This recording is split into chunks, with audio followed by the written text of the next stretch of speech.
I'm not giving up on Don Quixote. I do intend to finish it. It's just that in the last 400 years since it was published, they've also published a ton of other fantastic books, including some of the ones that I've got in my hands right here. I just finished my 45th book of the year. I'm still also holding on to the dream of finishing 200 books this year, but I never race through books. Even the 45 that I've finished so far this year, that's cover to cover, accompanying notes for every single one of them. This is taking my time and actually enjoying them, learning from them, profiting from them. I never just race through them to cross them off some list. But damn it, I've never read 200 books in a single year, and I think like this could still be the year. I mean, I'm a full-time book influencer. Like I don't have, a boss or, traffic, meetings, none of that stuff. No, like no kids, obviously, very few adult responsibilities.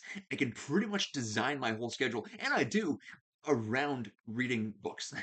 So, I feel like if I take this goal seriously of finishing 200 books this year, I could actually do it. And, damn it, I'm gonna do it. So, 45 so far. I've got 155 left to go, and some of these these are gonna be a few of them that I've got coming up. But at the same time, there's a Stephen King book in here that's like massive. I remember bringing a ton of books on a recent vacation out west to go visit my brother and his family, and I brought The Institute by Stephen King, which is around here somewhere. I meant to kind of split my reading among those several books that I brought. I did not do that whatsoever. I basically just read The Institute like morning till night. Like I ripped through that book. It's something like 600 pages or what have you. I did not read anything else. Like reading that book was one of the highlights of my entire trip. And it was just really, really good. And this one, the Stephen King book that I just bought, a ton of people say that it's their favorite Stephen King book. And it's also not The Stand, it's another one. But it's also massive. If you read a whole bunch of his books already, if you kind of know what he's written, you might already guess it. But that's coming up. But I also just started reading again, like a really just a pleasant reading experience. I was out on my back deck, just reading James Bond. From Russia with Love by Ian Fleming. And this one's from 1956, like one of the original Bond novels. I just started it, but I was out there, with the sun shining and just beer and just a shade and a stack of books. And I had James Bond, and I read the first couple of chapters. It was really really fun.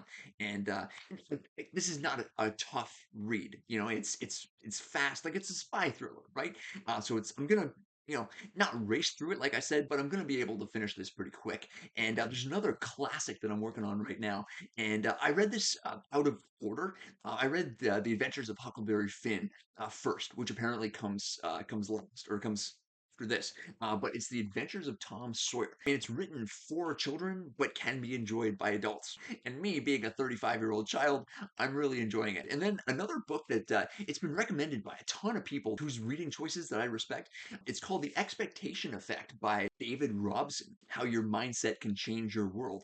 And it's not so much like a Rhonda Byrne type thing. I don't really have a whole lot of respect for like those type of people, like the kind of charlatans say, hey, you can just dream yourself rich. Like that's not how it works, and that's not what this book is about. It's more like he's a science journalist, and it's about how your expectations literally shape your observation, your experience of reality, of the external world. And just I'm only on I think page 50 or something, but it's really really cool. Like you literally, like, this is scientifically based. Like you see what you expect to see. That also has very real implications for your health, for your happiness, your personal relationships, like even how much discipline and willpower you have. It's all sort of mediated by various sensory areas in the brain. It's got a whole bunch of practical applications too, because once you know that what you expect to see is generally kind of what you do see, and that it's like based in fact, not just like somebody selling you like a manifestation course or whatever. You start to live differently. And I've already, to a certain extent, I already do this a little bit. Like I know that, like I expect that people are going to be nice, like, and it's weird how that works. Like you expect somebody to be nice, and it subtly changes your behavior. Like your expectations for how they will act or like and behave towards you influence your behavior, kind of making it more likely that they will be friendly and nice. Like and it's kind of, it works that way. And I've seen the truth of that play out in my own life so many times. So I'm really looking forward to kind of finishing this. I've got another 200 pages left. You're going to be hearing a lot about this book, and especially if you're on my newsletter, I'm just under 7,700 subscribers to my newsletter. It's called The Reading Life. And it goes out 3 times a week. Get all my best book recommendations, but it's really taking off. It's been the driving force, like one of the pillars of my business, like that allows me to go full time just talking about books on the internet. Like having that newsletter just allows me to do this full time, and it's really just really cool how it's taken off. And I knew that it would. Like I expected that to happen. But anyway, a book that just showed up, and I don't know too much about it. I literally just read the first like sample chapter on Amazon. It's a leadership book. I just bought it. It showed up today. It's called How to Suck as a Leader by Travis Dalrymple.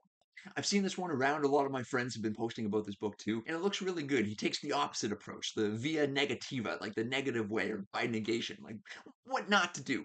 If you want to be a leader that earns the respect of people, like, don't do the things that he tells you not to do in this book. It just showed up today, but I'm looking forward to it. It looks really, really good. And another philosophy book that I've been working on for quite some time, and it's because it's a little bit heavier, and it takes some patient thought and introspection. Like it makes you think, right? Which is why one of the reasons why it's taking me a long time to actually finish it. It's called God or Space: Rewiring the Human Perception of Time. And it's really good so far, too. And what really makes the difference here is that it's not like a stuffy philosophical poem that's written for other academics. You can tell that he's actually like deeply absorbed in his exploration of the nature of time, consciousness, the universe, everything like that. You don't write a philosophy book to get rich, like you just don't do it. And like you have to write it for another reason. And he obviously cares about this line of thought, which makes the book what it is, and it makes it worth reading. One of the things, like I said, it does make you think. So I will finish this one, and I've only got a few pages left. I've got maybe 50 pages or so, 75 pages, and I'll have to still write up my notes and do my summaries and things like that. Think about it a little bit more. But this one is almost finished, so I'm getting closer to that 200, that big 200. Anyway, God or Space, really good. And then another one, this one just came out. The author sent it to me. He was kind enough to do that. And Nick Maggiulli.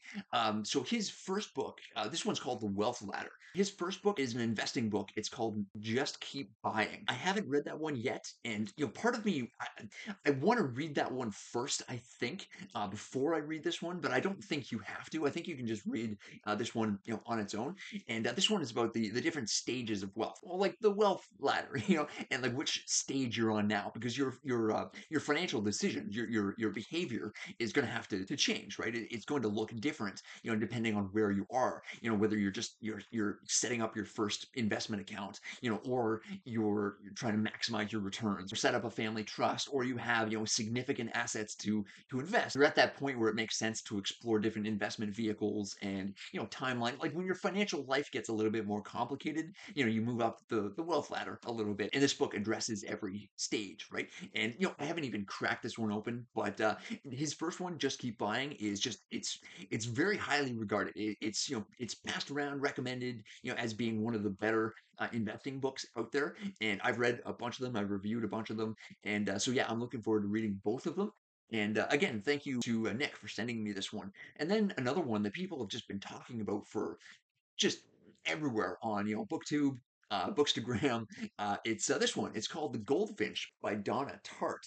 I don't have many smart, insightful things to say about it yet, but and actually, what? If you're going to stick around, then I may as well just read the description on the back of the book, which usually gives you a pretty good idea of what the book is about. Anyway, let's see. Theo Decker, a 13-year-old New Yorker, miraculously survives an accident that kills his mother. Abandoned by his father, Theo is taken in by a wealthy Park Avenue family. I think that's the place, or that's the property on the Monopoly board, Park Avenue. He is bewildered. He is bewildered. God damn it. He is bewildered by his strange new home and tormented by his longing for his mother, clings to the one thing that reminds him of her: a small, mysteriously captivating painting that has come into his possession. As an adult, Theo moves easily between the antique store where he works, the drawing rooms of the rich, and the underworld of art. He is alienated, unmoored, and in love, and drawn inexorably by the power of that painting into a narrowing, dangerous circle. So yeah, it's obviously massive. So I'm not gonna finish it anytime soon, especially since I've got this next one by Stephen King, and I've got Don Quixote. I've got so many books. I mean, I've got books on my phone still too. Just so much reading to do, but it does look really good. And like I said, it's been recommended by so many people whose reading choices, whose book recommendations I trust. So I'm fairly confident that I'm gonna like it. And the Stephen King book is 11/22/63. I don't think there's a big horror element to it, but it's time travel. Guy goes back trying to prevent the assassination of JFK, and that's pretty much all I know about the book so far. I'm not going to read the back of the book on this one too, but a lot of people say it's their favorite Stephen King book. As of right now, I've got several favorites. I really loved Billy Summers. I think that might be one of my favorites. I remember just sitting in a hernia clinic, recovering, just sitting there, laying there, reading Billy Summers. And it was one of those books, almost exactly like The Institute, actually. I brought a ton of books with me, but I didn't want to read anything else hardly. I just wanted to finish that one. And so, yeah, I really loved Billy Summers. The Institute was really good. And this one I expect to really, really like it. And this last one, I mentioned it already. It's Don Quixote, 400th anniversary edition. I'm about 200 pages in. It's 900 pages long, and the pages themselves are pretty massive too. Like it's every page probably takes me like good 3, 4, 5 minutes maybe. So this is not a small undertaking. I'm gonna finish it, before the 800th anniversary edition comes out. But it's been a tough slog, and not because it's not good. It's real. It's good. It's interesting. It's funny. Like the jokes are still funny after 400 years. But yeah, I can't finish it for the life of me because it's slow going, and I've got a bunch of like just other books that everything looks good. Like people for the next 400 years have to stop writing so many fantastic books so I can just finish Don Quixote, the ones that have been here for 400 years already. Anyway, that's all I'm going to say about that. I'm not even going to spend a whole lot of time pitching my private business mastermind on Skool.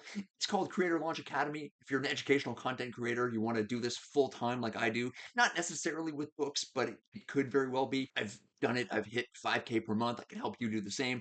I've been talking a lot in this video already. It's the first link in the description. You can check it out. There's a free trial. Yeah. And you might also like this video right here. It's about how you can build an unbreakable reading habit. So thanks for watching this video, and always remember, bookmarks are for quitters, and even if nobody else believes in you, I do. I don't waste time, no, I make time. All these people wanna hate, fine, I'ma make mine. While you sitting there complaining, I'll be training. While you sitting there just waiting,